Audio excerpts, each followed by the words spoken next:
জেলায় জেলায় আইসিইউ সংকট, ঘাটতি অক্সিজেন সিলিন্ডারেরও। খালি আছে 200, উল্টো দাবি স্বাস্থ্য অধিদপ্তরের। আজও করোনায় শিশুসহ 40 জনের মৃত্যু। করোনাকালে বিদ্যুতের ভুতুড়ে বিল ছাড় না দিয়ে উল্টো গ্রাহকের ওপর চাপানো হলো 10 গুণ টাকা। মামলার হুমকি মাঠ পর্যায়ে, রোববার থেকে অনলাইনে গণশুনানি। করোনায় দেশের চাকরি বাজারে ধস, বেকার হচ্ছেন অনেকে, কমেছে কর্মসংস্থানও। বাজারমুখী দক্ষ কর্মী না থাকায় কারণ বলছেন উদ্যোক্তারা। মামাতো ভাইয়ের কাছে বাঁচার আকুতি জানিয়েও শেষ রক্ষা হয়নি রাজধানীর কাফরুলবাসী রিফাতের। সিসিটিভির ফুটেজে ঘটনা ফাঁস, স্বীকারোক্তির ভিত্তিতে মরদেহ উদ্ধার।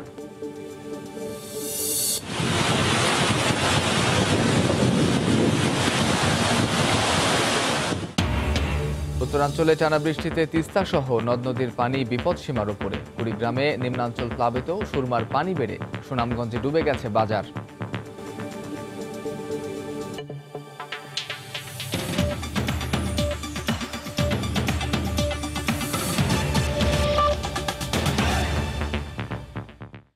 দেখছিলেন শিরোনাম। প্রবাসের সময় সঙ্গে আছি আমি কামরুজ্জামান মামুন। দিন দিন বাড়ছে করোনা আক্রান্তের সংখ্যা, বাড়ছে মুমূর্ষু রোগীর সংখ্যাও, যাদের চিকিৎসায় প্রয়োজন আইসিইউ বা ইন্টেন্সিভ কেয়ার ইউনিট। অথচ লাখো রোগীর তুলনায় দেশের আইসিইউ শয্যা খুবই কম। ঘাটতি রয়েছে অক্সিজেন সিলিন্ডারেরও। অথচ এমন সময়ে পর্যাপ্ত আইসিইউ শয্যা থাকার দাবি স্বাস্থ্য অধিদপ্তরের। তারা বলছে 379টি আইসিইউ এর মধ্যে খালি আছে 200টি। করোনায় আক্রান্ত হয়ে একটি আইসিইউর জন্য হাসপাতাল থেকে হাসপাতালে ঘুরে হয়রান হওয়ার খবর বিভিন্ন সময় প্রকাশিত হয়েছে একাধিক গণমাধ্যমে। সেই সঙ্গে কোভিড হাসপাতালগুলোতে পর্যাপ্ত অক্সিজেন সুবিধা না থাকার খবরও পাওয়া যাচ্ছে। দেশে করোনা ভাইরাসে আক্রান্তের সংখ্যা 1,30,000। জনস্বাস্থ্য বিশেষজ্ঞদের মতে 5% রোগীর জন্য ইন্টেন্সিভ কেয়ার ইউনিট বা আইসিইউ সুবিধা প্রস্তুত রাখা উচিত। সে হিসেবে বর্তমানে দেশের হাসপাতালগুলোতে 6,500 আইসিইউ শয্যা থাকার কথা, কিন্তু সরকারি বেসরকারি হাসপাতাল মিলিয়ে আছে মাত্র 379টি। এখন ডেডিকেটেড আইসিইউ আমাদের সারা দেশে প্রায় 339টার মতো আছে। পাশাপাশি আমরা চেষ্টা করছি যে আরো কিভাবে আইসিইউ সার্ভিস, বিশেষ করে হাইফ্লো নেজাল ক্যানুলার মাধ্যমে অক্সিজেন সাপ্লাই দিতে পারি, সেটি বাড়ানোর কাজ করছি। এত বিশাল ঘাটতির পরও আশ্চর্যজনকভাবে স্বাস্থ্য অধিদপ্তরের দাবি পর্যাপ্ত আইসিইউ থাকার। সাধারণ বেড, সেখানে ভর্তি রোগী আছে 2375 জন এবং আইসিইউ বেডে ভর্তি আছে 97 জন এবং সকল বিভাগের রোগী ভর্তি আছে 4691 জন এবং আইসিইউ বেডে রোগী ভর্তি আছে 183 জন। সমস্ত হাসপাতালগুলিতেই রোগী ভর্তি হতে পারবে, কারণ বেড শয্যা, অনেক শয্যা খালি আছে। এমন অবস্থায় উদ্বেগ জানিয়ে জনস্বাস্থ্য বিশেষজ্ঞরা বলছেন, শুধু কোভিড রোগী নয়, সাধারণ রোগীদের জন্য অপর্যাপ্ত আইসিইউ। তাই সংশ্লিষ্টদের দ্রুত ব্যবস্থা নেওয়ার আহ্বানও জানিয়েছেন তারা। করোনার পূর্বে আমাদের যে আইসিইউ এর চাহিদা, সেটাই কিন্তু পূরণ করতে পারত না। তো সুতরাং করোনার সময় যখন আইসিইউ এর চাহিদা আরও বেড়ে গিয়েছে, স্বাভাবিক কারণেই এই আইসিইউর যে চাহিদা সেটা পূরণ করা আসলে কঠিন হয়ে পড়েছে। আমাদের যে জায়গাটায় বেশি জোর দিতে হবে সেটা হলো রোগী যাতে আইসিইউতে না যায়, সেই জায়গাটা বেশি জোর দিতে হবে। পাশাপাশি হাসপাতালগুলোতে পর্যাপ্ত অক্সিজেন সিলিন্ডার নিশ্চিতের তাগিদও দিয়েছেন তারা। একজন রোগীকে কখনো কখনো 50 থেকে 60 লিটার অক্সিজেন পার মিনিটও কিন্তু দেওয়ার প্রয়োজন হতে পারে। এই অবস্থায় আমাদের যে অক্সিজেনটার প্রয়োজন অনেক অনেক বেশি। এখন সময় আসছে আমরা বাংলাদেশের যত হেলথ স্ট্রাকচার আছে, যত আইসিইউ বেডগুলো আছে, সেই আইসিইউ বেডগুলোকে একটি সিঙ্গেল কমান্ডের মাধ্যমে নিয়ে আসুন। স্বাস্থ্য অধিদপ্তরের সবশেষ তথ্য অনুযায়ী দেশের 8টি বিভাগের হাসপাতালগুলোতে অক্সিজেন সিলিন্ডার রয়েছে মাত্র 10,220টি, যা করোনা রোগীদের সংখ্যার তুলনায় 8%-এরও কম। মার্জিয়া মুমু, সময় সংবাদ, ঢাকা। অন্যদিকে অর্থের অভাবে আটকে আছে করোনা টেস্টের কিট আমদানি। ঠিকাদার প্রতিষ্ঠান বলছে, অর্ধলক্ষ কিট সরবরাহের পরও এখনও 1টি টাকাও পরিশোধ করেনি কেন্দ্রীয় ঔষধাগার সিএমএসডি। তাই বন্ধ আমদানি। বিকল্প হিসেবে ছোট ছোট লটে কিছু কিট আমদানি করছে সিএমএসডি। মহাপরিচালক বলছেন, চলতি মাসের শেষেই কাটবে জট, যদিও এ বিষয়ে চেষ্টা করেও অর্থ মন্ত্রণালয়ের কোনো বক্তব্য মেলেনি। রাশেদ লিমনের রিপোর্ট। কিটের সরবরাহ নেই, তাই বন্ধ করোনা টেস্টের বুথ। কোথাও আবার সম্ভব হচ্ছে না নির্দিষ্ট সংখ্যার বাইরে টেস্ট করা। দেশজুড়ে রোগী বাড়লেও সেই তালে বাড়ছে না টেস্টের সংখ্যা। স্বাস্থ্য অধিদপ্তরের দেওয়া তথ্য মতে এ পর্যন্ত 7 লাখের বেশি কিট আনা হয়েছে। এর মধ্যে 5 লাখ বিভিন্ন ভেন্ডরের মাধ্যমে ক্রয় করেছে কেন্দ্রীয় ঔষধাগার সিএমএসডি। বাকি 2 লাখ এসেছে বিভিন্ন দাতা সংস্থার কাছ থেকে। অভিযোগ আছে কয়েক দফা একাধিক প্রতিষ্ঠান কিট সরবরাহ করলেও এখনো তাদের 1 টাকাও বিল পরিশোধ করতে পারেনি সিএমএসডি। আমদানিকারক প্রতিষ্ঠানগুলো বলছে টাকা না পেয়ে তারা নতুন করে আর এলসি খুলছেন না, তাই বন্ধ রেখেছেন কিট আমদানি। সিএমএসডি তো এখন এমন একটা অবস্থা, কোম্পানি বন্ধ করে দিয়ে সিএমএসডি কে সাপ্লাই দিতে হবে। সিএমএসডি তো কারোর কোনো বিলই দিচ্ছে না, বললো যে প্রসেসিং এ আছে এই কথাই কবে 1 মাস থেকে শুনছি। মন্ত্রী পরিষদ থেকে অ্যাপ্রুভ করে আনতে হবে। আমরা তো ফান্ড পাচ্ছি না এখন ইম্পোর্ট করার জন্য, কারণ আমরা অর্ডার নিতে যাচ্ছি না। সিএমএসডি যদি না করে আমরা পুরোটা আইনি দেবো কিভাবে?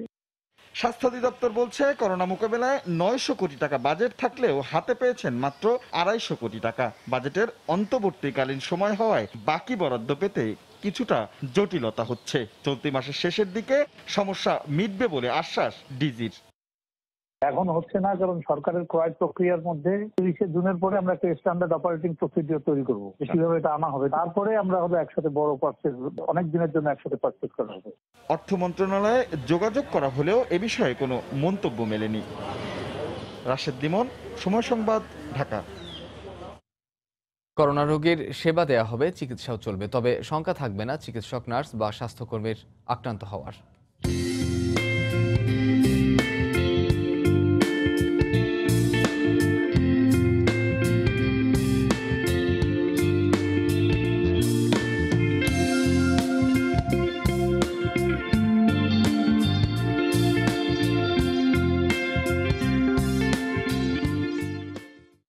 রাজশাহী বিশ্ববিদ্যালয়ের 5 তরুণের রোবট তৈরির খবরটি থাকছে সংবাদের পরের অংশে।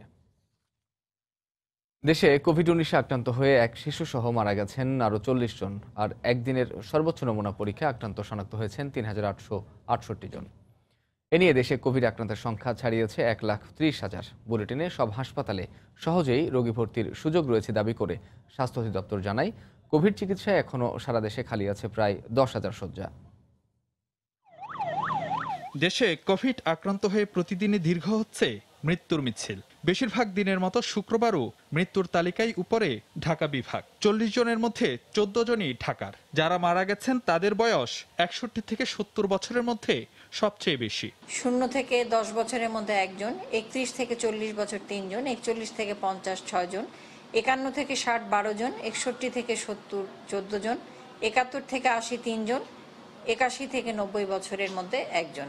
সবশেষ 24 ঘন্টায় নমুনা পরীক্ষা হয় সর্বোচ্চ 18,498 জনের, যাতে কোভিড শনাক্ত হন 3,868 জন। আরও 1,638 জন সুস্থ হওয়ায় কোভিড মুক্ত ব্যক্তির সংখ্যা দাঁড়িয়েছে 53,133 জন। 24 ঘন্টায় শনাক্তের হার 20.91% এবং এ পর্যন্ত শনাক্তের হার 18.72%। বরাবরের মতো এদিনও মাস্ক ব্যবহার সহ স্বাস্থ্য সুরক্ষা মেনে চলার পরামর্শ দেওয়া হয় বুলেটিনে। এই কোভিড আক্রান্ত হয়ে ফারুক ভূঁইয়া, রবিন, সময় সংবাদ, ঢাকা। করোনার সবশেষ পরিস্থিতি নিয়ে স্বাস্থ্য অধিদপ্তরের বুলেটিন বিশ্লেষণ করেছেন রিপোর্টার তোহা খান তামিম। আমরা প্রথমে দেখে নেব গত 24 ঘন্টার নমুনা পরীক্ষা হয়েছে 18,498 জন এবং এ থেকে আক্রান্ত হয়েছে 3,868 জন। আমরা দেখতে পাচ্ছি যে আজও মৃতের খাতায় যোগ হয়েছে 40 জনের নাম। সুস্থ হয়েছেন 1,638 জন এবং এ পর্যন্ত বাংলাদেশে সুস্থ হয়েছেন 53,133 জন। 20 জুন আমরা দেখতে পাচ্ছি 23.09% দিয়ে শুরু হয়েছিল। 23 জুনের পর থেকে আমরা দেখতে পাচ্ছি 20 এবং 21-এর ঘরে কিন্তু এই যে সংক্রমণের হার, সেই সংক্রমণের হারটা ওঠানামা করছে। আক্রান্তের চিত্রের দিকে তাকাই তাহলে আমরা দেখতে পাচ্ছি যে 8 মার্চ থেকে বলা যায় যে পরিস্থিতি অনেকটা স্থিতিশীল ছিল 8 মে পর্যন্ত। এরপরেই কিন্তু আমরা দেখি যে 8 মের পরেই কিন্তু রোগী লাফিয়ে লাফিয়ে বেড়েছে। এখন পর্যন্ত মৃতের যেই সূচক, সেই সূচকের দিকে তাকাই তাহলে আমরা দেখতে পাচ্ছি বাংলাদেশে প্রথম মারা গিয়েছেন 18 মার্চ একজন। 18 মে পর্যন্ত স্থিতিশীল অবস্থা ছিল 349 জন এবং তারপরে আমরা দেখতে পাচ্ছি যে একেবারে যেই সূচকটা, সেই সূচকে কিন্তু ঊর্ধ্বমুখী। 4টি দেশের সঙ্গে বাংলাদেশের তুলনা করি তাহলে আমরা দেখতে পাচ্ছি যে আক্রান্তের শীর্ষে রয়েছে মার্কিন যুক্তরাষ্ট্র। আমরা দেখতে পাচ্ছি যে ব্রাজিলে আক্রান্তের হার সবচেয়ে বেশি, অর্থাৎ 43.13%। স্বাস্থ্য অধিদপ্তরের পক্ষ থেকে যে নির্দেশ নির্দেশনাগুলো দেওয়া হচ্ছে যে স্বাস্থ্যবিধি যদি আমরা না মানি তাহলে কিন্তু আমরাই আমাদের পরিবারের জন্য ঝুঁকির কারণ হয়ে দাঁড়াবো। এজন্য এই অদৃশ্য ভাইরাস থেকে বাঁচার একমাত্র উপায় হচ্ছে স্বাস্থ্যবিধি মেনে চলা। তো এই ছিল আজকের বিশ্লেষণে। প্রবাসের সময় আরও থাকছে। যুক্তরাষ্ট্রে আবারও আশঙ্কাজনক হারে বাড়ছে করোনার সংক্রমণ। একদিনেই শনাক্ত 40,000-এর বেশি। বৈশ্বিক পরিস্থিতির অবনতি হওয়ায় বিশ্ব স্বাস্থ্য সংস্থার উদ্বেগ।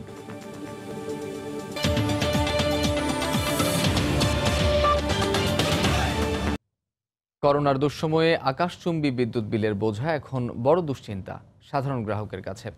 কোনো কোনো ক্ষেত্রে বাড়তি 10 গুণ টাকা গ্রাহকের কাঁধে চাপিয়ে দেওয়ার বিলও তৈরি হয়েছে। বিতরণ সংস্থাগুলোর দাবি 30 জুনের মধ্যেই নিষ্পত্তি করা হবে বিল সংক্রান্ত জটিলতা। এদিকে অনিয়ম তদারকিতে গঠিত টাস্কফোর্সকে 1 সপ্তাহের মধ্যে জড়িতদের চিহ্নিত করতে বলেছে বিদ্যুৎ বিভাগ। দেবাশিস রায়ের রিপোর্ট। করোনার থাবা থেকে রক্ষা পেতে প্রায় 2.5 মাসের সাধারণ ছুটিতে কার্যত স্তব্ধ ছিল পুরো দেশ। সবকিছুর মতো এ সময় বন্ধ হয়ে যায় বাড়ি বাড়ি গিয়ে মিটার থেকে রিডিং নিয়ে বিদ্যুৎ বিল তৈরির কাজও। সংকটের এই সময়ে 3 মাস পর্যন্ত গ্রাহকের বিলম্ব বিল পরিশোধের মাশুলেও ছাড় দিয়েছে সরকার। কিন্তু গ্রাহককে সুবিধা দিতে গিয়ে বিল তৈরির অনিয়মে এখন বড় ফাঁদে পড়েছেন গ্রাহকরাই। 3 মাসে 3,400 টাকা হলো 1200 টাকা বিল আসার কথা, 2457 টাকা বিল আসে কিভাবে? বিল নিয়ে তো সমস্যায় পড়েছে, সত্যি কষ্টকর এবং দুঃখজনক। মহামারীর এই দুঃসময়ে বিল সমন্বয়ের নামে প্রিপেইড ও পোস্টপেইড শ্রেণীর ভুক্তভোগীদের দুশ্চিন্তা, প্রিন্সিপাল বিল নামের এই টাকা কি তবে গ্রাহকের ঘাড়েই বর্তাবে? 2 মাসে যেসব অফিস বন্ধ ছিল সেই সব অফিসের বিলটা আপনার বেশি হয়েছে। এখন আমরা মিটার রিডার দেখে দিলে আমরা এটাকে রিভাইজ করে দিচ্ছি। ভয় পাওয়ার কোনো কারণ নাই বা আমাদেরকে অন্যরকম ভাবার কোনো কারণ নেই। বাড়তি বিলের এই বিড়ম্বনা তদারকিতে এরই মধ্যে অতিরিক্ত সচিবকে প্রধান করে টাস্কফোর্স গঠন করেছে বিদ্যুৎ বিভাগ। কোম্পানিগুলোর দাবি বিল কাণ্ডে জড়িতদের চিহ্নিত করার কাজ শুরু হয়েছে। গ্রাহককে কোনো অবস্থাতেই তার ব্যবহারের বেশি বিল আমাদেরকে পরিশোধ করতে হবে না, শতকরা 100% নিশ্চয়তা দিচ্ছি। যে জড়িত যদি কোনো কিছু থাকে অবশ্যই সেটা তার পানিশমেন্ট হবে। আগামী 10 থেকে 15 দিনের মধ্যে এটা নিষ্পত্তি করতে হবে। বিল সংক্রান্ত জটিলতা নিরসনে রোববার থেকে অনলাইনে অভিযোগ নিষ্পত্তি শুরু করবে ডিপিডিসি। এছাড়া ডেস্কো গ্রাহকরা ফোন করেও সেবা পাবেন এই ভুতুড়ে বিলের কবল থেকে। সোশ্যাল মিডিয়াতে, ফেসবুকে গিয়ে আমরা একটা গণশুনানির মতো করব। দেবাশিস রায়, সময় সংবাদ, ঢাকা। সেবা সংস্থার অপরিকল্পিত সংযোগ আরও অরক্ষিত হয়ে পড়ছে স্বেচ্ছাচারী খোঁড়াখুঁড়িতে। এতে প্রতিদিনই বাড়ছে অগ্নিকাণ্ড সহ বিভিন্ন দুর্ঘটনার ঝুঁকি। অহরহই ঘটছে বড় বড় দুর্ঘটনা। বিশ্লেষকরা বারবার সমন্বয়হীনতার কথা বললেও সেবা সংস্থাগুলো এখনও ব্যস্ত কাঁদা ছোড়াছুড়িতে। আজহার লিমনের রিপোর্ট। এ শহরের প্রতি ইঞ্চি মাটির নিচে জালের মতো ছড়িয়ে আছে 26টি সেবা সংস্থার অসংখ্য সংযোগ। বছর জুড়ে চলে এসব সেবা সংস্থার উন্নয়ন কাজ। এক সংস্থার উন্নয়ন কাজে ক্ষতিগ্রস্ত হয় আরেক সংস্থার সংযোগ, নষ্ট হয় সরকারি অর্থ, দুর্ঘটনার মুখে পড়ে সাধারণ জনগণ। এমনই অব্যবস্থাপনার মধ্যে বৃহস্পতিবার মিরপুরে গ্যাস লিকেজ থেকে আগুন লাগে। ফায়ার সার্ভিস বলছে গ্যাসের শাটডাউনের জন্য তিতাসের সাড়া পেতে দেরি হয়েছে। যদিও তিতাস দায় চাপাচ্ছে ওয়াসার উপর, তারা বলছে ওয়াসার হঠকারিতায় প্রায় ক্ষতির মুখে পড়তে হয় তাদের। আজকের ঘটনার জন্য আমরা যে আমাদের কতটুকু গ্যাস অপচয় হলো, কত টাকা গ্যাসে আমাদের ক্ষতি হইলো, সেই জন্য আমরা ক্ষতিপূরণ দাবি করব। তিতাসের ক্ষতিপূরণ চাওয়ার বিষয়ে প্রতিক্রিয়া চাইলে কোনো জবাব দেননি ওয়াসা এমডি। আমি দেশের মধ্যে আছি ভিডিও মিটিং এ। তিতাস বলতেছে যে আজকের যে ঘটনাটা ঘটলো এর জন্য আপনাদের কাছে ওরা ক্ষতিপূরণ দাবি করবে, ওয়াসা দায়ী। ঠিক আছে, দেখবো। ওকে, আমি জানি না এখন এটা। ফায়ার সার্ভিসের সাবেক এই মহাপরিচালক বলছেন, সেবা সংস্থার এমন সমন্বয়হীনতার কারণে প্রতিনিয়ত ঝুঁকির মুখে পড়ছে নগরী। ঢাকা শহর পুরোপুরি ঝুঁকির মধ্যে রয়েছে আসলে। সেই জন্য কিন্তু এগুলোকে যদি আমরা সঠিকভাবে প্রোটেক্টেড না করতে পারি, এটা কিন্তু আমাদের বড় রকম একটা পুরো ঢাকা শহরবাসীর জন্য একটা অনেক ঝুঁকিপূর্ণ। স্পর্শকাতর সংযোগের উন্নয়ন কাজে ফায়ার সার্ভিস সহ প্রতিটি সেবা সংস্থার প্রতিনিধির উপস্থিতি নিশ্চিতের সুপারিশ করেন সাবেক এই কর্মকর্তা। আজহার লিমন, সময় সংবাদ, ঢাকা। রাজধানীর কদমতলীতে এএসপি স্বামীর বিরুদ্ধে নির্যাতন ও গর্ভপাত ঘটানোর চেষ্টার অভিযোগে মামলা করার পর নিরাপত্তাহীনতায় নির্যাতিতা নারী। তার অভিযোগ, মামলা তুলে নিতে হুমকি দিচ্ছে অভিযুক্ত স্বামী, যদিও স্ত্রীর অভিযোগ অস্বীকার করেছেন অভিযুক্ত এএসপি। পুলিশ বলছে তাকে গ্রেফতারের চেষ্টা চলছে। যৌতুকের দাবিতে নির্যাতন, জোর করে গর্ভপাত করানোর চেষ্টার অভিযোগে প্রায় 1 মাস আগে এএসপি নাজমুস সাকিবের বিরুদ্ধে রমনা থানায় মামলা করেন তার স্ত্রী ইশরাত রহমান। নির্যাতিতা নারীর অভিযোগ, এরপর থেকেই মামলা তুলে নিতে মোবাইল ফোনে একাধিকবার হুমকি দিয়েছে অভিযুক্ত স্বামী। এতদিনেও আসামি গ্রেফতার না হওয়ায় ক্ষোভ প্রকাশ করেন তিনি। মামলা দায়েরের পর থেকে আমার স্বামী বিভিন্নভাবে আমাকে চাপ প্রয়োগ করে আসছে মামলা তোলার জন্য। এমনকি সে নিজে হোয়াটসঅ্যাপে ফোন দিয়ে আমাকে চাপ প্রয়োগ করছে মামলা তোলার জন্য। এই ঘটনায় আমি এবং আমার পুরো পরিবার আতঙ্কিত এবং নিরাপত্তাহীনতায় ভুগছি। যদিও হুমকি দেওয়া সহ তার বিরুদ্ধে সব অভিযোগ ভিত্তিহীন বলে জানান অভিযুক্ত স্বামী। এগুলো সব মিথ্যা অভিযোগ। আমি কোনো হুমকি ধামকি কেন দিব? সে তো আমার এখনো সে আমার লিগালি সে আমার বউ, তাই না? এবং সে মামলা করেছে, সে এটাও হয়তো সে মিসগাইডেড হয়ে মানুষের মাধ্যমে মিসগাইডেড হয়ে সে মামলা করেছে, দায়ী করছে। কিন্তু আমি তো তার থেকে একটা পিসফুল সেটেল করার জন্য। এদিকে দ্রুত আসামিকে গ্রেফতারের আবারও দাবি জানিয়েছেন ভুক্তভোগীর আইনজীবী। যেখানে পুলিশ তাকে খুঁজে বেড়াচ্ছে সেখানে তিনি সাংবাদিকের কাছে ইন্টারভিউ দিয়ে যান, যা অত্যন্ত অদ্ভুত এবং হাস্যকর বিষয়। রমনা থানা পুলিশ জানায় এএসপি নাজমুস সাকিবকে গ্রেফতারের চেষ্টা চলছে। এরই মধ্যে তার ঢাকার কদমতলীর বাসায় অভিযান চালিয়েও তাকে পাওয়া যায়নি। আফজাল হোসেন, সময় সংবাদ, ঢাকা। করোনা সংকটে চাকরি হারাচ্ছেন কর্মজীবীরা, কমছে নতুন করে কর্মসংস্থানের সুযোগও, হতাশ হয়ে পড়ছেন তরুণরা। এর কারণ হিসেবে বাজারমুখী মানব সম্পদের অভাবের কথা বলছেন উদ্যোক্তারা। করোনা পরবর্তীতে বেকার সমস্যা প্রকট হওয়ার আশঙ্কা করে অর্থনীতিবিদদের পরামর্শ জোর দিতে হবে বিভিন্ন মেয়াদী প্রশিক্ষণের মাধ্যমে উপযুক্ত জনশক্তি গড়ে তোলার ওপর। কামরুল হাসান সবুজের রিপোর্ট। করোনার ক্ষতি কাটিয়ে উঠতে ব্যয় সংকোচনের পথে হাঁটছে উৎপাদন ও সেবামুখী প্রায় সব শিল্প প্রতিষ্ঠান। এতে প্রতিদিনই চাকরি হারাচ্ছেন বিভিন্ন প্রতিষ্ঠানের কর্মী। হঠাৎ বেকার হয়ে পড়া এই জনগোষ্ঠী জানে না ঠিক কবে আবার তৈরি হবে নতুন করে কর্মসংস্থান। আমরা কয়েক লাখ বেকার সারা বাংলাদেশে খুব অনিশ্চয়তার মধ্যে পড়ে গেলাম, আসলে কবে এই খারাপ সময়টা শেষ হবে। এমসিকিউ পরীক্ষা দিয়েছি 2020 সালের ফেব্রুয়ারির 29 তারিখ এবং নিয়ম অনুযায়ী আমাদের রিটার্ন পরীক্ষা হওয়ার কথা 2 মাসের মধ্যে। এখন আমাদের পরীক্ষা হচ্ছে না। গবেষণা সংস্থা পিআরআই এর আশঙ্কা চাকরি হারাতে পারে দেশের 1.5 কোটির বেশি মানুষ, আর ক্ষতির মুখে পড়বে প্রায় 5 কোটি। চাকরির বিভিন্ন বিজ্ঞাপনী সংস্থা বলছে আগের চেয়ে কমেছে চাকরির নিয়োগ বিজ্ঞপ্তি।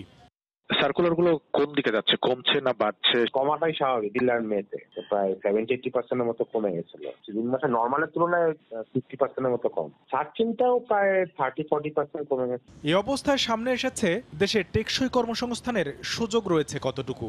আমাদের নিড বেসড এডুকেশনটা সেভাবে ফোকাস করতে পারি না, ফলে মিড লেভেল ম্যানেজমেন্ট আমাদের দেশে তৈরি হচ্ছে। কর্মসংস্থানে করোনার নেতিবাচক প্রভাব মোকাবিলায় কাজভিত্তিক প্রশিক্ষণ কর্মসূচি বাড়ানোর পরামর্শ অর্থনীতি বিশ্লেষকদের। যে নতুন উৎপাদন ব্যবস্থা আসছে, যে নতুন যন্ত্রপাতিগুলো আসছে, তার সাথে যদি আমরা আমাদের শ্রমিকদের পরিচয় করিয়ে না দিতে পারি, তাহলে আমাদের কিন্তু এই সার্বিক উন্নয়নের অগ্রযাত্রাই ব্যাহত হবে। বিবিএস এর তথ্য, বয়স বিবেচনায় বর্তমানে দেশে কর্মক্ষম মানুষের সংখ্যা প্রায় 11.5 কোটি, আর শ্রমবাজারে রয়েছেন প্রায় 6.5 কোটি। কামরুল হাসান সবুজ, সময় সংবাদ, ঢাকা। এদিকে করোনার ভয়াল ছোবলে গৃহে প্রবেশের অধিকার হারা গৃহশিক্ষকরা। বন্ধ হয়েছে উপার্জনের পথও, ব্যয়বহুল নগরে টিকতে না পেরে বেশিরভাগ তরুণকেই ফিরতে হচ্ছে গ্রামে। সাতিরা শারমিনের রিপোর্ট, ক্যামেরায় ছিলেন আল মামুন। সময় গড়িয়েছে 3 মাস, বন্ধ দেশের সব শিক্ষা প্রতিষ্ঠান। সামাজিক দূরত্ব নিশ্চিতের সময়ে নবীনদের শিক্ষা অনুশীলনে সাহায্যের জন্য নেই গৃহশিক্ষক। আমি ওকে পড়াচ্ছি না, ও তো পিছিয়ে যাচ্ছে। সুস্মিতা চক্রবর্তী মিশু এমনই একজন গৃহশিক্ষক। ঢাকা বিশ্ববিদ্যালয়ে পড়ার পাশাপাশি 2 বাসায় পড়ান ছাত্র। এর বিনিময়ে পাওয়া অর্থে বেশ চলে তার শিক্ষা সহ আনুষঙ্গিক খরচ। কবে আবার আমার স্বাভাবিক জীবনে ফিরতে পারবো, আমার সেই স্বাধীনতাটা কবে আমার কাছে আবার ফেরত আসবে, আমি সেটা এখনো বলতে পারছি না। পুরো মাস পড়ে এসেও টাকাটা পায়নি, অথবা অনেকের টিউশনে চলেও গেছে। শহরে জীবনে খেয়ে পড়ে বেঁচে থাকা থেকে শুরু করে চাকরির আবেদন খরচ মেটান অনেক তরুণ এই টিউশনির টাকায়। শিক্ষা জীবন শেষ করে কর্মক্ষেত্রের অপেক্ষায় থাকা অনেক তরুণের পরিবারে কিছুটা স্বস্তিও এনে দেয় এই উপার্জন। অনেকটা বাধ্য হয়ে ঢাকা থেকে বাড়িতে চলে আসতে হয়েছে। 65 জন টিচার যারা এখানে আছেন, আমার এখানে দায়িত্বশীল যারা আছেন, তাদের প্রায় সবাই এই মুহূর্তে বাসা ছেড়ে দিয়ে ঢাকার বাইরে আছেন।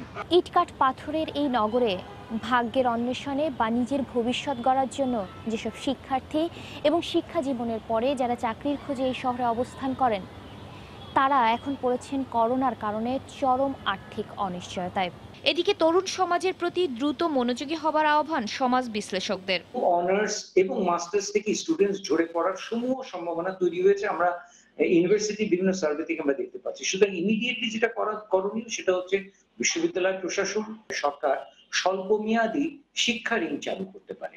করোনাকাল পেরিয়ে আবারও স্বপ্নবাজ তরুণের পদচারণায় মুখর হোক পরিচিত চত্বরগুলো। শাতিলা শারমিন, সময় সংবাদ, ঢাকা।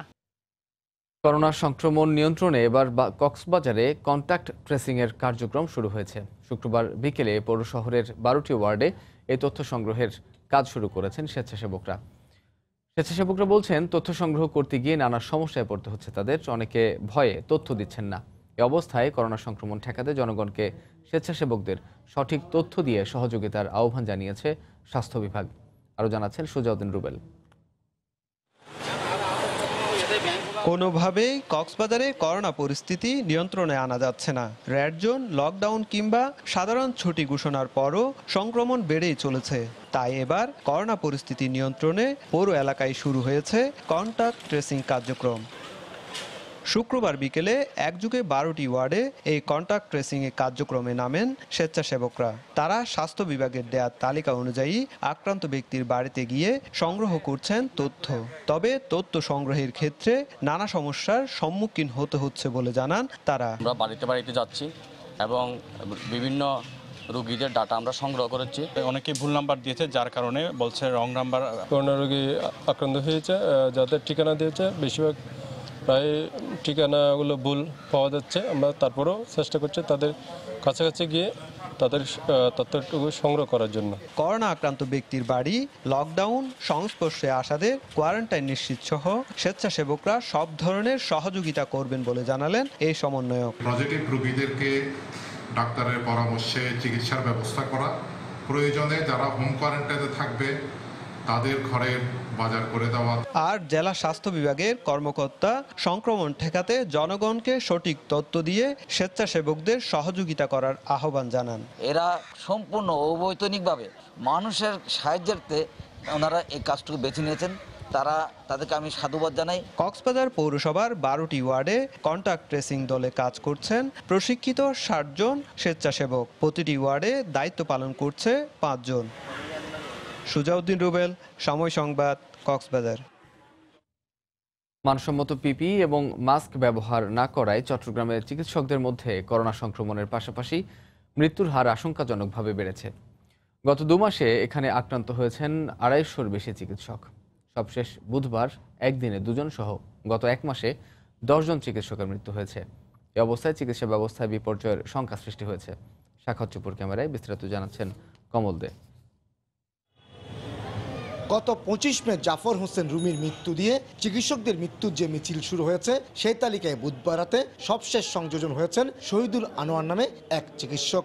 অবশ্য তার কয়েক ঘন্টা আগে মারা গেছেন ডাক্তার সামিরুল হক বাবু নামে আরও একজন চিকিৎসক। হাসপাতালে যারা আক্রান্ত হচ্ছেন চিকিৎসকরা, তারা খুব খারাপ স্ট্রেনের করোনা ভাইরাস দিয়ে আক্রান্ত হচ্ছেন। বিভিন্ন সংস্থা থেকে উপহার পাওয়া সাধারণ মানের পিপিইর কারণে চিকিৎসকরা বেশি আক্রান্ত হচ্ছেন বলে অভিযোগ তার। পিপিই বা সুরক্ষা সামগ্রীগুলো পরিধান করতে হবে কিভাবে, আবার কিভাবে এগুলো খুলতে হবে, এইগুলো যথাযথভাবে মানতে হবে।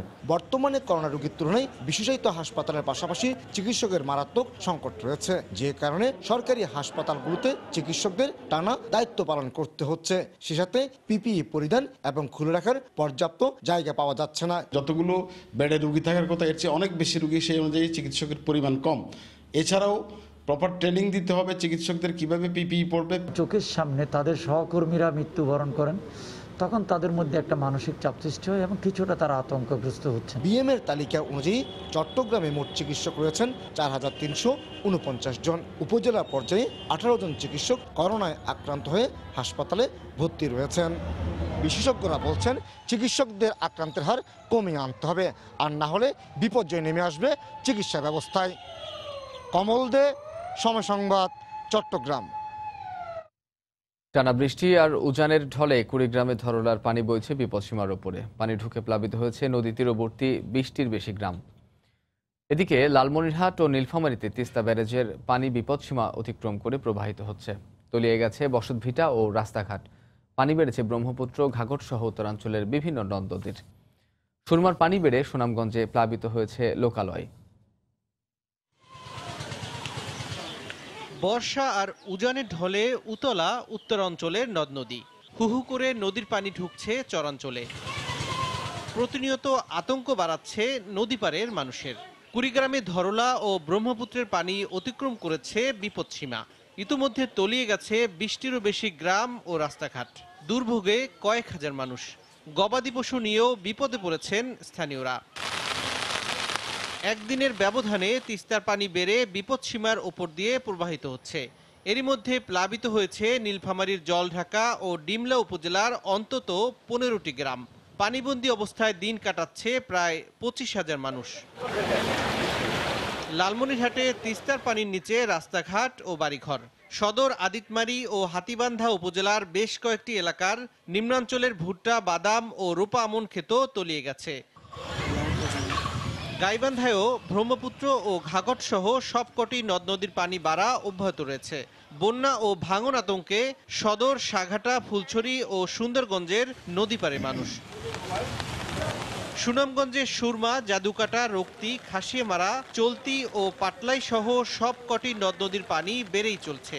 সুরমার পানি ঢুকে সুনামগঞ্জ পৌর এলাকার পশ্চিম বাজার, সাবমারির ঘাট, বড়পাড়া, মল্লিকপুর সহ বেশ কয়েকটি এলাকায় দেখা দিয়েছে জলাবদ্ধতা। আগামী 2-1 দিনের মধ্যে নদীর পানি বিপদসীমা অতিক্রম করতে পারে বলে আশঙ্কা পানি উন্নয়ন বোর্ডের। তৌফিক মাহমুদ, সময় সংবাদ। করোনা যোদ্ধাদের সুরক্ষা দিতে রোবট তৈরি করেছে রাজশাহীর একটি বেসরকারি বিশ্ববিদ্যালয়ের কম্পিউটার সায়েন্স অ্যান্ড ইঞ্জিনিয়ারিং বিভাগের 5 শিক্ষার্থী। দীর্ঘ 2.5 মাসের চেষ্টায় তৈরি করেন এই রোবট। এটি রোগীদের ওষুধ ও খাবার দেবে, তাপমাত্রাও নিতে পারবে।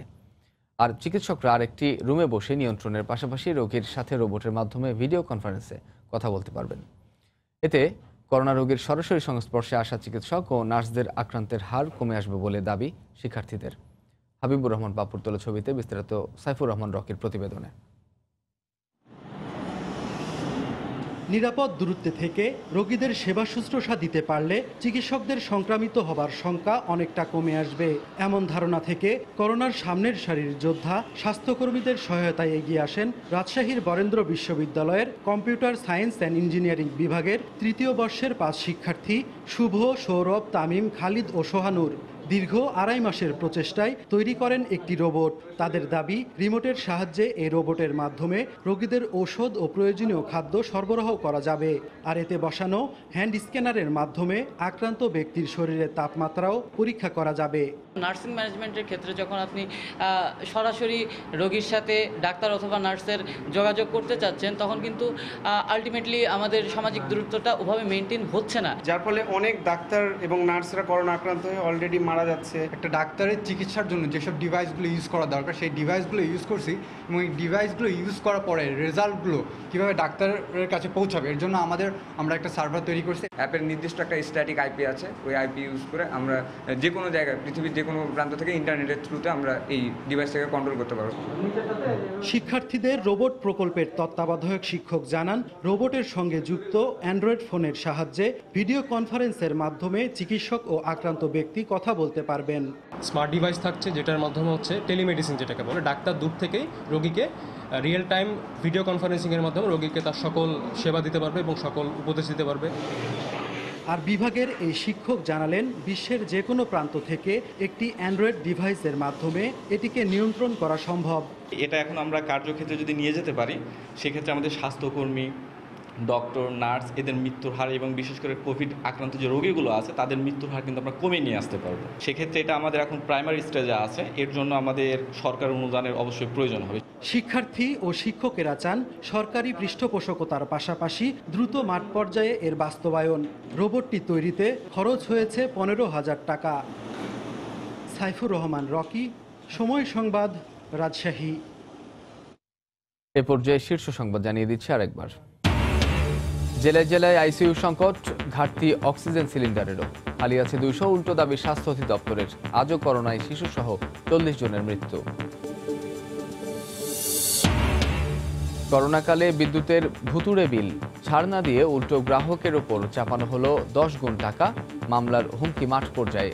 রোববার থেকে অনলাইনে গণশুনানি। করোনায় দেশের চাকরির বাজারে ধস, বেকার হচ্ছেন অনেকে। কমেছে কর্মসংস্থানও, বাজারমুখী দক্ষ কর্মী না থাকায় কারণ বলছেন উদ্যোক্তারা।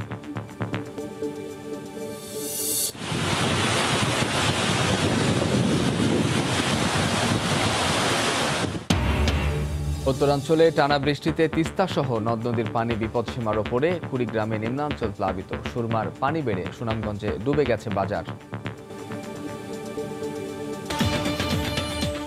এই ছিল প্রবাসের সময়। যে কোনো খবর পেতে ভিজিট করুন সময়নিউজ.tv। আপনার মোবাইলে সময় সংবাদ দেখতে ও সব খবর পেতে ডাউনলোড করুন সময় অ্যাপ। এছাড়া এইমাত্র পাওয়া খবর আপনার মোবাইলে পেতে SMS করুন *BN লিখে পাঠিয়ে দিন 16242 নম্বরে। সঙ্গে থাকুন সময়ের।